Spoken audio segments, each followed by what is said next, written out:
지금 속초 바닷가 요양원 작은 방에서 평화롭게 지내고 있을 때 바위에 부딪히는 하얀 파도를 바라볼 때마다 그날 아침이 떠오른다.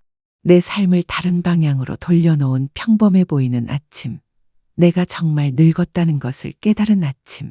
그날 차가운 마당에 쓰러져 일어나지 못했다면 어쩌면 사람들이 나를 발견했을 때쯤에는 아무도 모르게 썩은 나뭇잎처럼 조용히 누워 있었을지도 모른다. 그날 하늘이 밝아지자마자 썩은 문틈으로 북풍이 스며드는 것이 느껴졌다. 나는 달아빠진 회색 코트와 터질 듯한 빛바랜 캔버스화를 재빨리 신고 빨랫줄에 걸려있는 옷들을 주우러 현관으로 나갔다. 전날 밤 밤새도록 비가 억수같이 내렸고 벽돌 바닥에는 고인 물이 웅덩이를 이루었으며 걸음을 옮길 때마다 미끄러운 녹색 이끼가 덮여 있었다.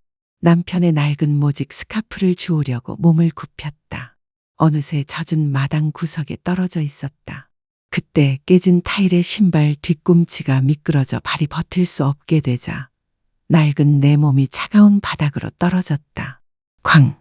내 몸이 타일 바닥에 부딪히는 소리가 날카롭게 울려 퍼져 텅 빈 공간에 메아리쳤다. 마치 보이지 않는 밧줄이 낡은 내 몸을 조이는 듯 날카로운 통증이 허리에서 다리를 타고 어깨까지 꿰뚫었다. 나는 가만히 누워 셔츠 사이로 스며드는 추위와 처마에서 떨어지는 물방울 하나하나가 얼굴에 닿는 느낌, 이마에 달라붙은 머리카락 한 올 한 올을 느꼈다. 심장은 쿵쾅거리고 숨은 가빠지고 입은 바싹 말랐고 마음은 두려움으로 가득 찼다. 이번에 못 일어서면 어쩌지? 아무도 모르게 된다면 어쩌지? 눈을 뜨고 잿빛 하늘을 올려다본 후 쉰 목소리로 힘없이 외쳤다. 누구? 그 부름은 바람 속으로 사라졌다. 아무런 대답도 나를 향해 달려오는 발소리도 없었다. 오직 흔들리는 울타리를 스치는 바람 소리와 낡은 양철 지붕에서 떨어지는 물방울 소리만이 들렸다. 이를 악물고 떨리는 손길로 버팀목을 찾았다. 미끄러운 이끼 낀 계단을 붙잡고 마지막 힘을 다해 몸을 일으켰다. 허리는 물살처럼 아팠고 이마는 식은땀으로 흠뻑 젖었다. 축축한 벽돌 벽에 기대어 숨을 헐떡이며 진흙투성이 발을 내려다보았다. 무릎에서는 빗물이 섞인 붉은 피가 흘러내렸다. 나 늙었어. 정말 늙었어. 혜자야. 뺨을 타고 뜨거운 눈물이 흘러내리며 속으로 중얼거렸다. 그때 골목 끝에서 자동차 엔진 소리가 들려왔다. 부서진 벽돌 벽 틈으로 고개를 살짝 들어보니 동네의 오랜 친구 정숙 할머니가 아들과 며느리에게 차에 오르는 모습이 보였다. 엄마, 목도리 꼭 껴입으세요. 섬이 너무 추워요. 이번엔 엄마 푹 쉬세요. 우리가 다 해결했어요. 동네 곳곳에 웃음소리가 울려 퍼졌고 카메라 셔터 소리와 차 안 아이들이 할머니를 부르는 소리가 울려 퍼졌다. 차는 천천히 굴러갔고 나는 차가운 마당 구석에 말없이 앉아 그 광경을 지켜보았다. 마치 누군가 내 심장을 찔러버린 것처럼 가슴이 아팠다. 나는 고개를 숙이고 젖은 셔츠를 몸에 꼭 끌어안고 일어서려고 애썼다.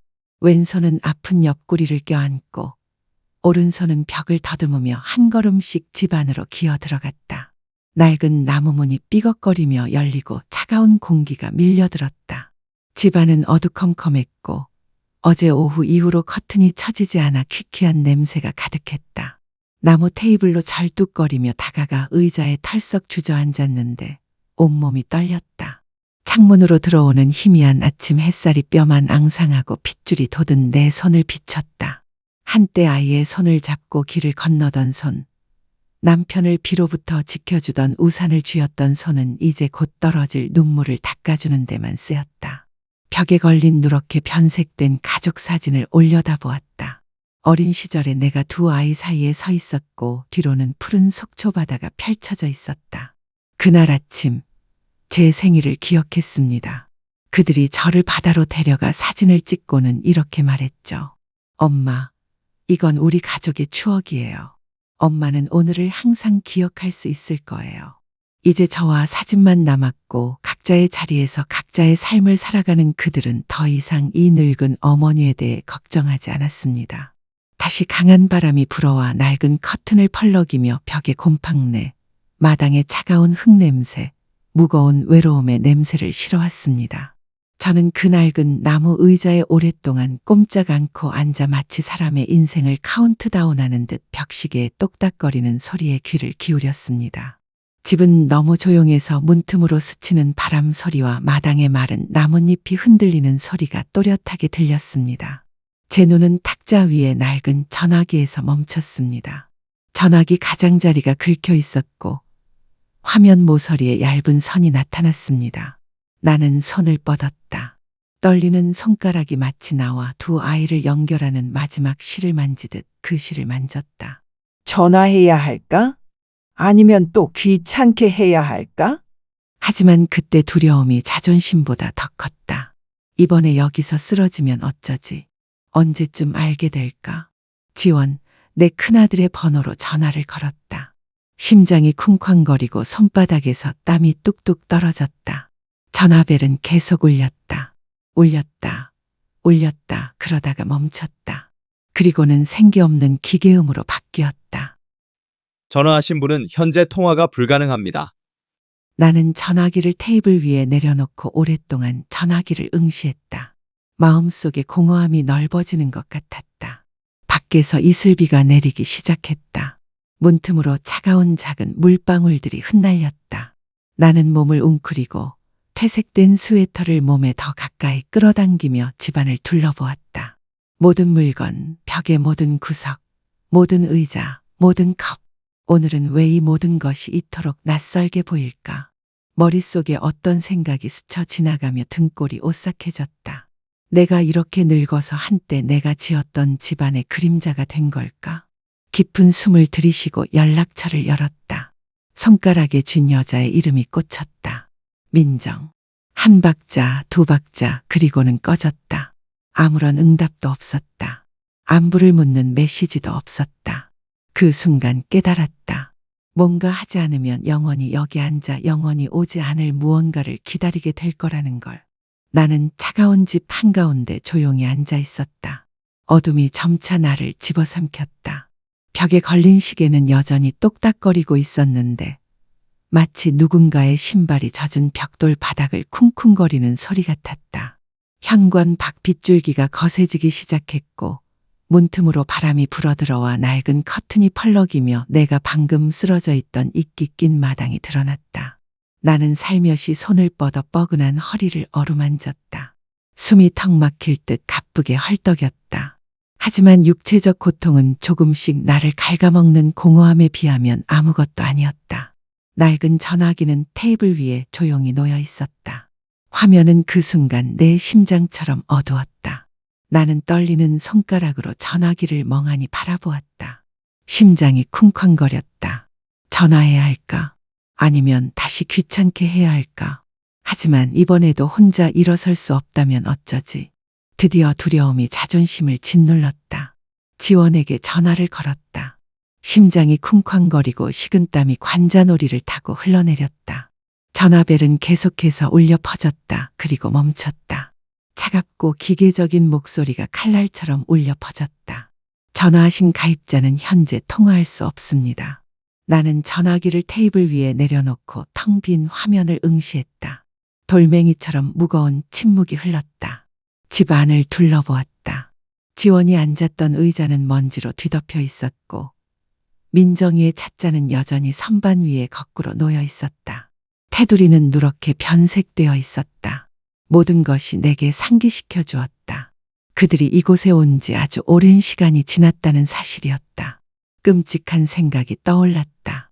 오늘 내가 기절하면 언제쯤 사람들이 알게 될까? 집에서 냄새가 나기 시작하면, 시체를 보고 개들이 크게 짖으면, 나는 몸을 떨며 눈물이 솟구쳐 쭈글쭈글하고 마른 내 손에 떨어졌다.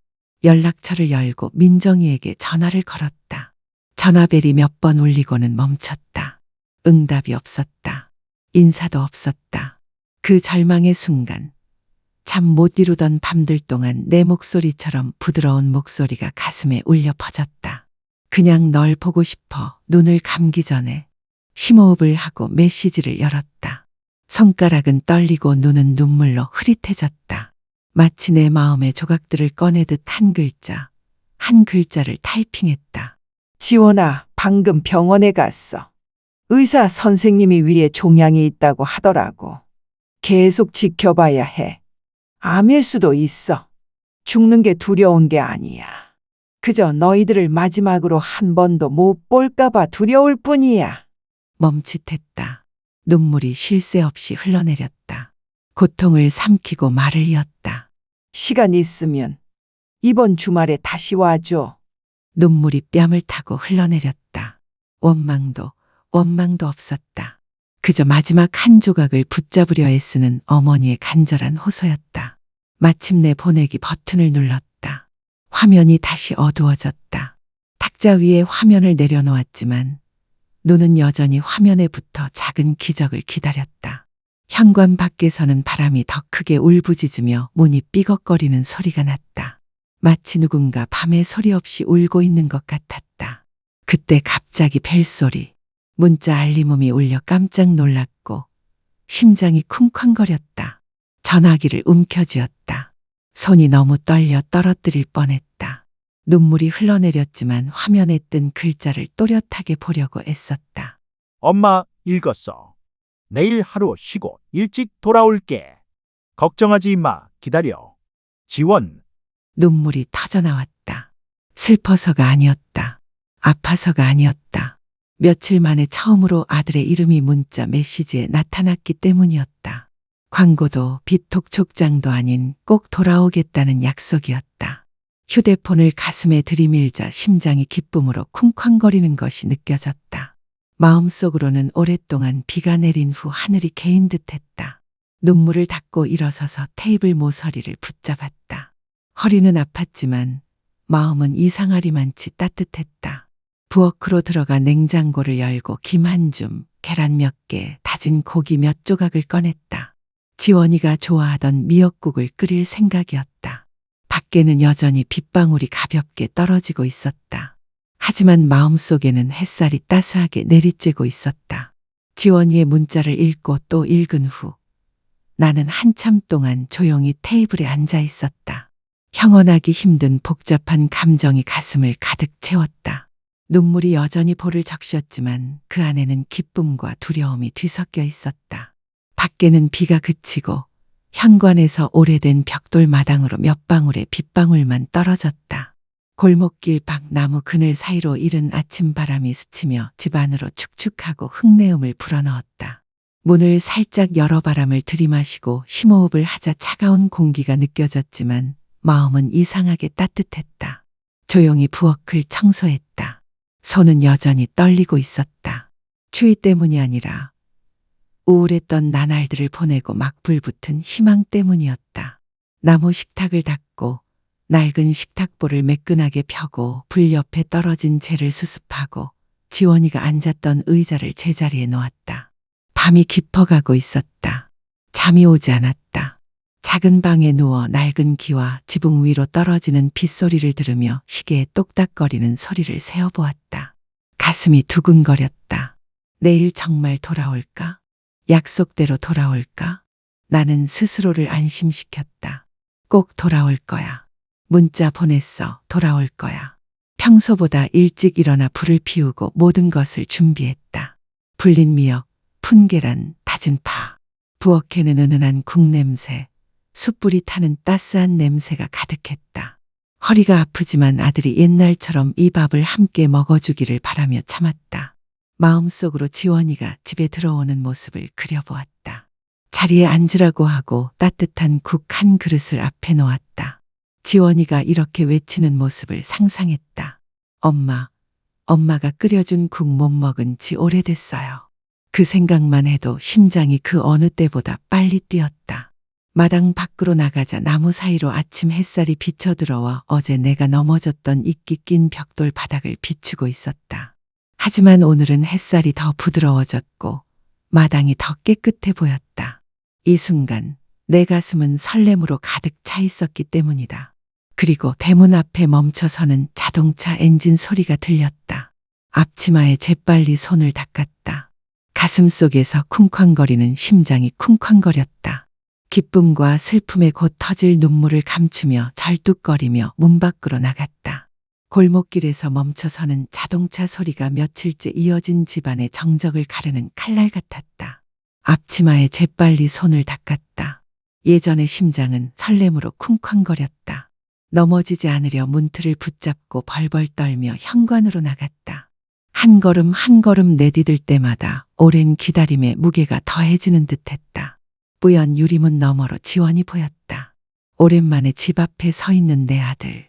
두꺼운 코트로 몸을 가리고 가면으로 얼굴의 반을 가린 그의 시선은 낯설고 멀게 마당을 훑고 있었다. 나는 그의 어머니가 첫걸음을 내딛는 순간을 지켜보던 그 눈빛이 이제는 거리감으로 가득 차 있는 것을 보았다. 나는 감정에 떨며 말했다. 지원아, 안으로 들어와. 엄마가 내가 제일 좋아하는 미역국을 끓였어. 아직 따뜻하구나. 그는 살짝 고개를 끄덕이며 부드럽게 대답했다. 응, 단 한마디였지만 초겨울 베란다를 스치는 바람보다 더 차가웠다. 나는 기쁨과 걱정이 뒤섞인 손길로 그를 위해 의자를 빼주었다.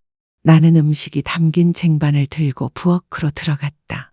아직 끓고 있는 미역국, 황금빛 계란 프라이, 초가을부터 절여둔 김치 한 접시. 소박했지만 남은 사랑을 모두 쏟아부었다. 지원은 음식이 담긴 쟁반을 바라보다가 차갑게 고개를 들었다. 엄마, 정말 아파요. 나는 목이 메어 젖은 눈을 가리려고 고개를 숙였다. 엄마, 의사 선생님이 계속 지켜보라고 하셨어요. 아직 확실하지 않아요. 그는 젓가락을 내려놓고 팔짱을 꼈다. 그의 시선이 나를 꿰뚫는 듯했다. 유언장은 작성하셨어요. 집, 땅, 통장, 서류는 잘 보관하고 계신가요? 나중에 분쟁으로 우리 둘이 고통받지 않도록요. 나는 말을 잃었다. 누군가 내 심장을 꽉 쥐는 것 같았다. 그녀의 손은 떨리며 테이블 가장자리를 하얗게 질릴 때까지 움켜쥐었다. 엄마가 돌아오기만을 바라. 지원은 한숨을 쉬며 뒤로 기대어 작은 목소리로 말했다. 영원히 죄책감 느끼게 하지 마. 난 아직 내 삶이 있어. 내가 스스로 준비해야 해. 나는 미소를 지으려 했으며 그녀에게 국그릇을 내밀었지만 목이 메어 목소리가 떨렸다. 먹어, 얘야. 국이 아직 뜨거워. 그녀는 젓가락을 집어 한 숟가락 떠서 내려놓았다. 휴대폰을 꺼냈고 시선은 화면에 고정되어 있었다. 어머니가 오랫동안 기다려온 식사는 몇 번의 허둥지둥하는 움직임과 몇 번의 무관심한 눈빛으로 변해 있었다. 잠시 후 그녀는 고개를 들었다. 어디서 의사를 만났어? 어떤 의사? 서류는 있어? 나는 더듬거리며 말했다. 엄마, 잘 기억이 안 나. 감시가 필요하다고 했어. 그녀의 얼굴이 어두워지고 목소리가 거칠어졌다. 서류가 없다고. 거짓말하는 거야. 눈물이 글썽였다. 엄마는 그냥 다시는 엄마를 볼 기회가 없을까봐 걱정돼서. 지원이 벌떡 일어섰다. 의자가 뒤로 넘어졌고 시끄러운 소리가 조용한 집안에 울려 퍼졌다. 그녀는 가방을 메고 돌아섰다. 엄마, 이제 그러지 마세요. 저 피곤해요. 알잖아요. 자동차 엔진 소리가 갑자기 울려 퍼졌다. 나는 얼어붙은 듯 그 자리에 서서 두 손을 공중으로 뻗었다.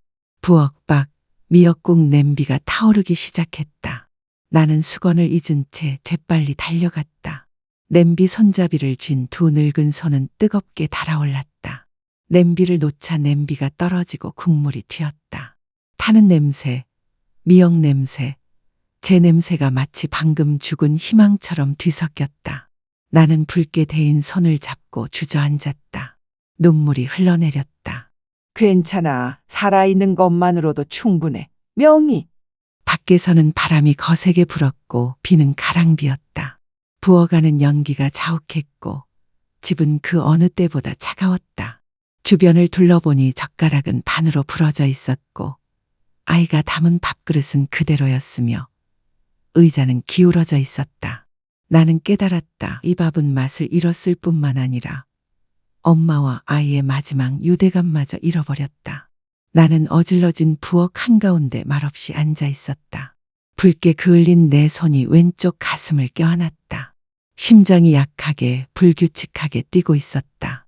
탄 국 냄새, 제 냄새, 연기 냄새가 뒤섞여 머리카락과 옷 그리고 이미 차가운 공간에 달라붙었다. 지원이의 차 소리가 점점 잦아들더니 완전히 멈췄다. 창문 너머로 고개를 들어보니 집 앞 도로는 안개비에 흐릿하게 보였다. 차 자국도 아들의 실루엣도 보이지 않았다. 베란다에는 차가운 바람이 불어왔고 빛바랜 커튼은 마치 얼어붙은 부엌에 웅크리고 있는 노모의 모습을 조롱하듯 펄럭였다. 국웅덩이 속에 놓인 부러진 젓가락, 아무도 손대지 않은 차가운 밥그릇, 식탁 옆에 기울어진 의자를 바라보았다. 그리고 모든 것이 무너져 내렸다는 것을 알았다. 나는 조용히 일어섰다. 다리는 후들거렸고 눈은 마치 눈물을 쏟은 것처럼 말라 있었다. 부러진 젓가락을 주워 살며시 어루만진 후 마치 내 손으로 막 부서진 희망의 일부를 되돌려 놓으려는 듯 테이블 위에 정돈했다. 밖은 더 거세게 비가 내리고 있었다. 바람은 거세게 몰아쳤고 추위는 옷자락을 타고 흘러내려 늙은 뼈를 파고들었다. 집 안에는 오직 나, 네 개의 벽, 텅 빈 식탁 그리고 아들이 막 가져간 마지막 온기만이 있었다. 나는 말없이 주위를 둘러보았다. 난로의 재, 피어오르는 연기, 검게 그을린 국그릇, 벽모서리에 기대어 놓인 가족사진, 이 모든 것은 마치 내가 붙잡으려 했지만 오히려 거리를 좁혔던 잔혹한 증거 같았다. 문득 생각이 스쳤다. 명희야, 이제 그만. 이해하면 돼. 이제 놓아줘야 해. 나는 천천히 테이블 쪽으로 걸어가 서랍을 열고 흰 종이 한 장을 꺼냈다. 불타는 내 손은 여전히 떨리고 있었지만 나는 펜을 쥐고 있었다. 나는 알았다. 이 집, 이 옛 삶을 위해 마지막 한 줄을 써야 할 때라는 것을. 나 역시 외로움에 휩싸이기 전에. 그날 밤 지원이의 차 소리가 골목길 밖으로 사라진 후 나는 낡은 나무 테이블에 홀로 앉아 있었다. 노란 전구가 벽에 희미한 빛을 비추며 가늘고 외로운 그림자를 내 위에 드리웠다. 부엌에서는 여전히 탄 국 냄새, 재 냄새, 희망으로 가득했던 오후의 냄새가 났지만 결국 가슴 아픈 실망으로 끝났다. 하얀 종이 위에 뜨거운 손을 얹자 살갗의 아픔도 느껴졌지만 그보다 더 고통스러웠던 것은 마음의 아픔이었다. 어떤 약도 이 고통을 덜어줄 수 없었다. 눈물이 멈추지 않도록, 손의 떨림을 멈추지 않도록 이 집을 위해 오랜 세월 간직하려 했던 옛 삶을 위해 마지막 한 줄을 쓸 용기를 얻기 위해 눈을 감고 심호흡을 했다. 펜이 종이에 닿자 떨리는 글씨가 나타났다. 나의 유언. 저는 1952년생 명희입니다. 대화마을 9번지에 살고 있습니다. 아직 정신이 맑을 때 이 유언장을 썼습니다. 저는 집 전체와 작은 정원 그리고 모든 저축을 희망보육원에 남깁니다. 저는 제 아이들인 지원이나 민경을 탓하지 않습니다. 다만 후회할 뿐입니다. 너무 많은 것을 기대하고 너무 오래 기다렸고 어머니도 사랑받아야 하고 기억되어야 한다는 사실을 잊었습니다. 펜을 내려놓았다. 눈물이 마지막 줄을 흐릿하게 만들었다. 마치 무거운 짐을 내려놓은 듯 심장이 느리게 뛰었지만 동시에 위로할 수 없는 슬픔에 짓눌렸다. 종이를 접어 봉투에 넣고 봉했다. 봉투 겉표지에는 떨리는 손으로 떨리는 한 줄을 썼다. 어머니의 마지막 소원. 밖은 구름 사이로 희미한 달빛이 드리워져 있었다. 초겨울 바람이 문틈으로 스쳐 지나갔고 낡은 커튼이 펄럭이며 작별 인사처럼 들렸다. 나는 텅 빈 마당을 바라보며 앉아 있었다. 전날 차가운 벽돌 바닥에 엎드려 있던 곳이었다. 그날 일어서려고 애쓰지 않았더라면 어쩌면 지금 이 글을 쓰고 있지도 않았을 것이다. 나는 속으로 말했다. 명희야, 이제 그만해. 어머니의 삶에 충분해. 한 번쯤 놓아줄 수 있는 시간으로 충분해. 다음 날 아침 하늘은 이상하리만치 맑았다. 첫 햇살이 문틈으로 스며들어 어젯밤에 먹은 숲으로 얼룩진 바닥에 반사되었다. 나는 일찍 일어나 낡은 옷 몇 벌과 얼룩진 가족 앨범 그리고 깔끔하게 접은 유언장을 빛바랜 여행 가방에 깔끔하게 접었다. 마지막으로 마당을 쓸고 밤바람에 휘날려 부러진 나뭇가지들을 하나하나 주워 모았다. 빛바랜 커튼을 매끈하게 다듬고 벽에 걸린 가족사진 액자를 정돈했다. 썩은 나무 문을 닫기 전에 작은 종이 한 장을 문 위에 붙여 깔끔하게 썼다. 나를 찾지 마. 아무도 나를 잊지 않을 곳을 찾아갔어. 골목 밖에 작은 택시 한 대가 기다리고 있었다. 젊은 운전사가 내려 정중하게 물었다. 빈민 요양원에 가시는 겁니까? 나는 미소를 지으며 고개를 끄덕였다. 네. 하지만 새 집이라고 부르는 게 더 맞을 것 같아요.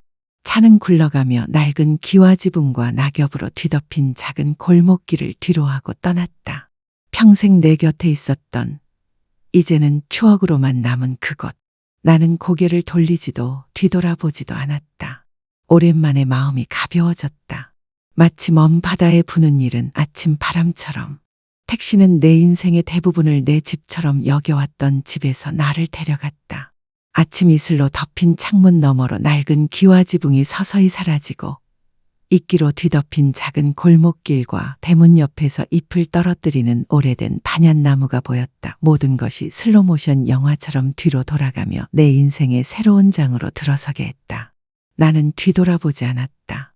마음이 무정해서가 아니라 두려웠기 때문이다. 뒤돌아보기만 하면 계속 나아갈 만큼 강해지지 못할 것 같았기 때문이다. 다시 부드러워지고 다시 기다리고 더 이상 내게는 없는 것들을 바라게 될 것 같았다. 이른 아침 바람이 불었다. 유리문의 틈으로 스며든 차가운 기운은 내 마음의 무거움을 어느 정도 날려버렸다. 나는 눈을 살며시 감으며 속으로 말했다. 명희야, 이제 그만해. 평생의 희생도 평생의 기다림도 이제 그만해. 이제 너 자신을 위해 살아갈 때야. 희미한 아침 햇살 아래 길이 펼쳐져 있었다. 발치에 작은 여행 가방이 가지런히 놓여 있었다. 안에는 헌옷 몇 벌, 얼룩진 사진 앨범 한 장, 그리고 접힌 유언장이 들어 있었다. 가볍긴 했지만 그 안에는 내가 아껴둔 남은 인생이 담겨 있었다. 멀리 빈민 요양원의 붉은 기와집들이 언덕 위에 아늑하게 자리 잡고 푸른 바다를 바라보고 있었다. 새로운 장소, 새로운 삶. 더 이상 헛된 약속을 기다리는 곳이 아니라 나 자신에게 평화를 찾을 수 있는 곳이었다. 택시는 내 인생의 시작이 될 빈민 요양원 정문 앞에 섰다. 멀리서 반짝이는 푸른 바다를 바라보며 언덕 위에 아늑하게 자리 잡은 붉은 기와집들이 보였다. 파도가 리드미컬하게 해안을 찰랑거렸고 바람에는 짭짤한 맛이 실려 있었다. 내 심장은 더 이상 슬픔 때문이 아니라 낯선 감정, 안도감과 평온함 때문에 가볍게 뛰었다. 차 문을 열고 낡은 여행 가방을 직접 내렸다. 젊은 운전기사가 걱정스러운 눈빛으로 나를 바라보았다. 제가 도와드릴게요. 길이 좀 가파른데. 나는 고개를 살짝 저으며 미소 지었다. 괜찮습니다. 이 정도는 제가 알아서 할 수 있습니다. 데려다 주셔서 감사합니다. 돌길을 따라 여행 가방을 끌고 대문까지 한 걸음씩 내디딜 때마다 나는 조금씩 모든 것을 내려놓는 것을 느꼈다. 자기 연민, 기다림, 그리고 잠 못 이룬 긴 밤들이. 철문이 열리자 그 뒤로 데이지와 헤더가 가득한 작은 정원이 펼쳐져 있었다. 꽃향기와 바닷소금 냄새가 뒤섞인 향기, 본체에서 풍겨오는 따뜻한 차 냄새가 오랫동안 그리워하던 온화함으로 나를 맞이했다. 베이지색 제복을 입은 어린 소녀가 달려나와 나를 맞이했다. 그녀의 얼굴은 밝았고 미소는 상냥했다. 명희 씨 맞으세요? 저는 B구역 담당 혜진입니다. 제가 모셔다 드릴게요. 나는 고개를 끄덕이고 가방 끈을 꽉 잡고 소녀를 따라 햇살 가득한 복도를 걸었다. 복도 양쪽에는 베란다에 앉아 차를 마시는 노인들이 있었고 뜨개질을 하는 노인들도 있었다. 몇몇은 조용하지만 이해심 깊은 눈빛으로 나를 올려다보고 있었다. 여기서 나는 바로 깨달았다. 아무도 내가 왜 왔는지 물을 필요가 없었다. 그들 모두 감정적인 상처를 입었고 이곳으로 오기 전에 길을 잃었기 때문이다. 내 방은 줄 끝에 있었다. 작고 소박하지만 아늑했다. 낮은 나무 침대, 창문 옆에 놓인 작은 티테이블, 빛바랜 모직 스카프가 덮인 안락의자. 열린 창문 너머로 멀리 푸른 바다가 보였다. 하얀 파도가 바위에 부딪히고 거품이 하얗게 날렸다. 짭짤하지만 상쾌한 바람이 불어와 내 머리카락 한 올, 늙은 볼의 주름 하나하나를 스쳤다. 나는 가방을 내려놓고 내 소지품을 직접 정리했다. 헌옷 몇 벌, 얼룩진 사진 앨범, 깔끔하게 접힌 유언장. 앨범을 탁자 위에 올려놓고 유언장은 서랍 깊숙이 넣어두었다. 마치 오래된 장을 마치 닫듯. 창턱에 가져온 작은 선인장 화분을 올려놓고 가시투성이 가지를 살며시 쓰다듬었다. 이제부터는 당신처럼 굳건히 살아가고 바닷바람을 맞으며 푸르름을 간직해야겠어요. 여기서의 첫날은 고요하고 평화롭게 지나갔다. 이른 아침 바람을 맞으며 문을 열고 마당에 있는 노인들과 함께 건강 운동을 했다. 옆방에 계신 노인은 가끔 기타로 옛 노래를 연주하셨고 나는 따뜻한 차를 마시며 그 노래를 들으며 이상하리만치 평화로운 기분을 느꼈다. 오후에는 베란다에 앉아 지평선 위로 붉게 물드는 노을을 바라보며 마치 노년의 자장가처럼 바위에 부딪히는 파도 소리를 들었다. 더 이상 깜짝 놀랄 만한 전화도 답장을 기다리는 것도 문자를 기다리는 긴 밤도 오지 않는 전화도 없었다. 여기서 아무도 왜 왔니? 라고 묻지 않았습니다. 아무도 저를 불쌍히 여기지 않았습니다. 그저 말없이 인간적이고 깊은 연민으로 저를 맞아주었습니다. 아침에 눈을 뜨고 바다 위로 떠오르는 해를 바라보는 순간 저는 미소를 짓기 시작했습니다. 차 한 모금, 짭짤한 바람, 그리고 더 이상 낡은 문 앞에서 기다리는 어머니가 아닌 제 자신이 될 수 있는 모든 순간을 소중히 여기는 법을 배웠습니다. 그리고 몇 년 만에 처음으로 진정한 평화를 느꼈습니다. 빈민 요양원에서의 첫날은 천천히 흘러갔지만 예전처럼 무겁지는 않았습니다. 저는 점차 새로운 삶의 리듬에 익숙해졌습니다. 매일 아침 문을 열고 햇살을 맞이했고 오후에는 베란다에 앉아 파도가 해안에 부딪히는 소리를 들었습니다. 매일 밤 저는 방 안의 낡은 안락의자에 기대앉아 창밖을 내다보았습니다. 저 멀리 바다에는 어선들의 불빛이 마치 잃어버린 별처럼 반짝였습니다. 눈을 감고 파도 소리에 마음을 맡기고 짭짤한 바람이 옛 아픔 속으로 서서히 스며들게 했다. 아직도 낡은 앨범을 테이블 위에 올려두었다. 어느 날 빛바랜 사진들을 넘기던 중 가슴이 철렁 내려앉았다. 사진 속 지훈의 얼굴, 미영의 얼굴이 과거의 맑은 눈빛으로 나를 바라보며 마치 엄마가 아직도 슬퍼하느냐고 묻는 듯했다. 하지만 앨범을 덮고 바닷바람을 깊이 들이마셨다. 나는 속으로 말했다. 이제 그만하면 됐어. 이제 나를 위해 살아갈 시간이야. 이른 아침 직원이 전날 꺼낸 노란 국화가 담긴 작은 선인장 화분에 물을 주기 시작했다. 싹을 틔우는 꽃봉오리, 푸르게 자라는 선인장 가지 하나하나는 마치 폭풍 속에서도 삶은 여전히 조용히 자라고 있다는 사실을 말없이 일깨워주는 것 같았다. 그리고 한때 기대감에 몸부림치던 엄마였던 나는 남은 인생 한가운데서 다시 굳건히 서는 법을 배우고 있었다. 그날 아침 하늘은 옅은 회색빛이었고 바닷바람이 방 안으로 서금기 어린 안개를 실어와 매일 아침 여는 커튼을 흔들었다. 나는 아이의 책상에 앉아 낡은 앨범 가장자리를 살며시 어루만지며 눈은 저 멀리 바다를 바라보고 있었다. 하얀 파도는 여전히 리드미컬하게 울려 퍼졌고 마치 기다림을 멈춘 마음을 위한 자장가 같았다. 병원 정문에서 이상한 소리가 울려 퍼졌다. 차문이 급하게 닫히는 소리, 조용한 마당에 메아리치는 발소리였다. 나는 고개를 돌리지 않았다. 지난번처럼 누군가의 친척이 찾아오는 거겠지. 그런데 그때 그 목소리가 울려 퍼졌다. 쉰 목소리에 떨리는 가슴이 아플 정도로 익숙한 목소리였다. 엄마. 나는 걸음을 멈췄다. 내 손은 앨범을 테이블 위에 떨어뜨렸다. 나는 고개를 돌려 지훈의 눈을 마주쳤다. 그의 눈은 붉게 충혈되어 있었고 혼란스럽고 후회스럽고 기대하는 기색이 역력했다. 그는 거기 서 있었다. 몸은 수척했고 머리카락은 헝클어졌고 코트는 헝클어졌으며 발에는 먼지가 묻어 있었다. 나는 분명히 보았다. 내 아들은 며칠 동안 엄마를 찾아 헤맸다. 그리고 지금 그는 마치 마침내 집으로 돌아온 길 잃은 아이처럼 여기 서 있었다. 나는 서둘러 일어서지 않았다. 오랫동안 가만히 앉아 그를 바라보았다. 내 마음속에는 더 이상 분노도 원망도 없었다. 오직 가슴을 스치는 산들바람처럼 따뜻한 슬픔만이 가득했다. 나는 부드럽게 미소 지으며 낮지만 다정한 목소리로 말했다. 아들아, 앉아. 아침 바닷바람이 차갑구나. 엄마가 차를 끓이고 있단다. 지훈이는 내 옆에 앉았다. 그의 손은 떨리며 테이블 가장자리를 꽉 쥐고 있었다. 마치 엄마가 눈앞에서 사라질까봐 두려운 듯. 엄마, 미안해. 며칠 동안 엄마를 찾았어. 두려웠어. 다시는 엄마를 못 볼까 봐. 나는 천천히 차 한 잔을 따라 그에게 건넸다. 괜찮아, 얘야. 엄마는 아직 여기 있어. 그냥 나 자신을 위해 사는 법을 더 배웠을 뿐이야. 그리고 너는 뭔가 소중한 걸 배웠지. 지훈이가 울음을 터뜨렸다. 두 손으로 머리를 감싸고 어깨가 떨렸다. 나는 그의 옆에 조용히 앉아 마치 그를 재우던 것처럼 그의 등에 손을 살며시 얹었다.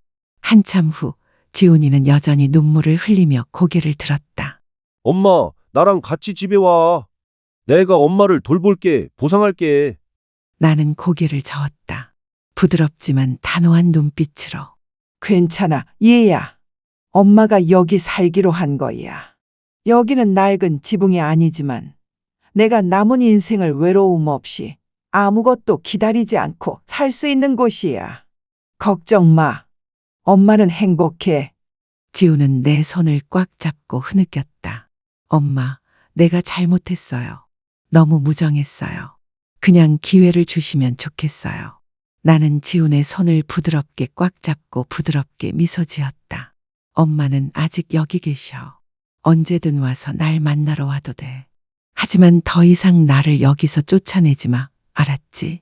나 너무 지쳤어. 이제 평화로운 나날을 보내고 싶어. 현관 밖.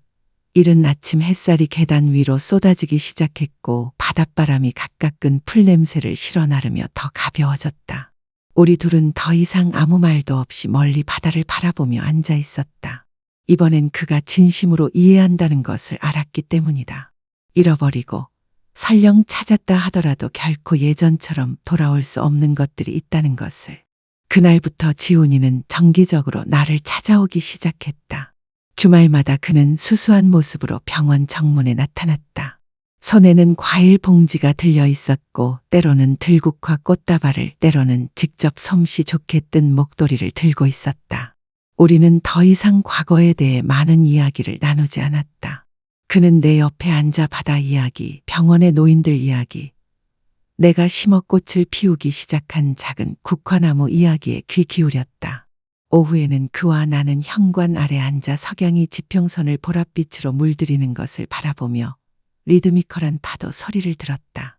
그가 집에 돌아올 때마다 나는 문 앞에서 그를 배웅하며 부드럽게 일깨워 주었다. 길 조심해. 다음에는 어제처럼 밝은 미소를 지어야 해. 지훈이가 뒤돌아볼 때마다 그의 눈은 더 이상 서두르거나 멀리 바라보지 않았다. 엄마, 따뜻하게 지내세요. 곧 돌아올게요.